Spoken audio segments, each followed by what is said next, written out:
सांगा सर. आज मला वाटतं चौथा दिवस आहे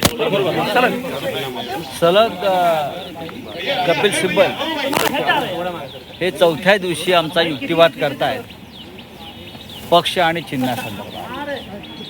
आज मी स्वतः, त्यानंतर खासदार अनिल देसाई, अरविंद सावंत असे आम्ही सलग इथे उपस्थित राहतो. युक्तिवाद अत्यंत जोरदार चालले आणि निवडणूक आयोगानं, या देशाच्या निवडणूक आयोगानं ज्या पद्धतीनं सुनावणी घेतली, सुनावणी न घेता, कोणतीही सुनावणी न घेता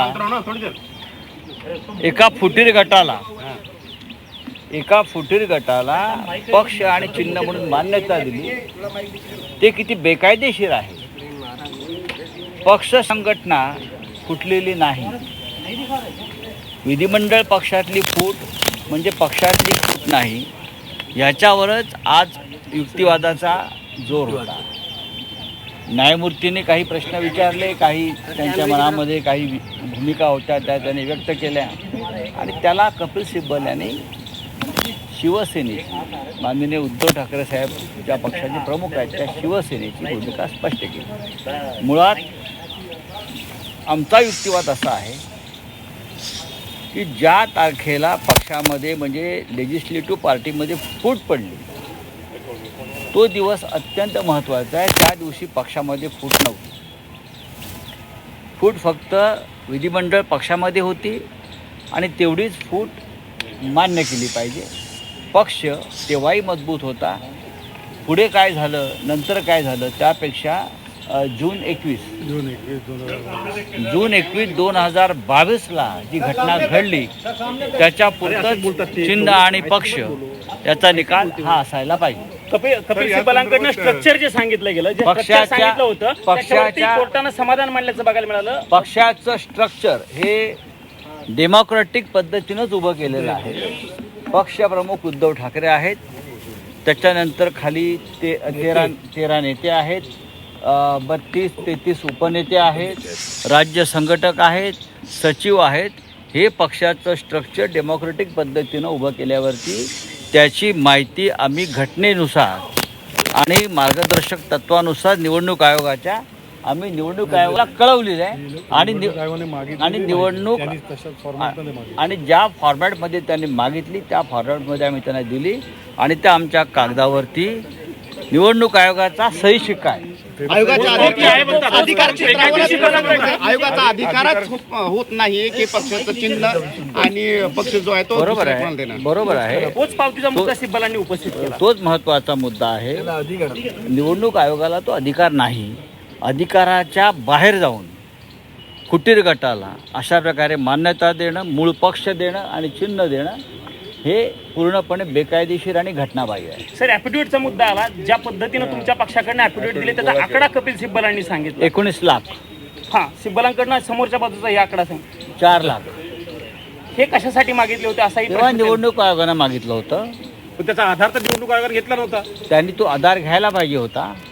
म्हणूनच निवडणूक आयोगामध्ये हा निर्णय देताना जो एक घटनात्मक घोटाळा त्यांनी केलेला आहे, संविधानिक घोटाळा म्हणतो. आतापर्यंत आर्थिक घोटाळे झाले, इतर घोटाळे झाले, पण निवडणूक आयोगानं घटनेचाच घोटाळा केला, संविधानात्मक घोटाळा केलेला आहे. अगोदर निवडणूक आयोगाने निष्कर्ष ठरवला आणि मग नंतर असं वाटतं त्यांचं पण नाही. आधी त्यांनी निर्णय ठरवला होता, निर्णय काय द्यायचा तो, आणि मग फक्त ऐकण्याचं किंवा कागदपत्र मागवण्याचं नाटक केलं.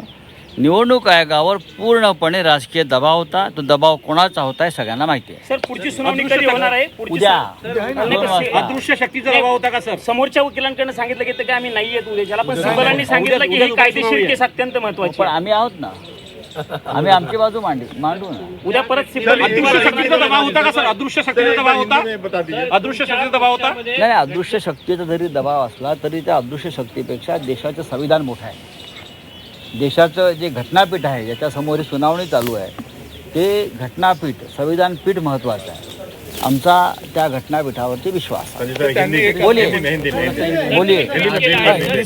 केलं आहे. नहीं, आज 4 दिन हो गए शिवसेना पार्टी के बारे में, सिंबल एंड पार्टी, जो निर्णय चुनाव आयोग ने दिया था उसके खिलाफ हमने एक पिटीशन जो दायर की थी, ये बहुत ही गैर कानूनी तरीके से, गैर संवैधानिक तरीके से हमारी पार्टी और सिंबल किसी और ऐरे गैरे को दिया है. तो इस बारे में आज पूरी तरह से 4 दिन हो गए कपिल सिब्बल जी हमारी तरफ से आर्गूमेंट कर रहे हैं और बहुत ज़ोरदार आर्गूमेंट है.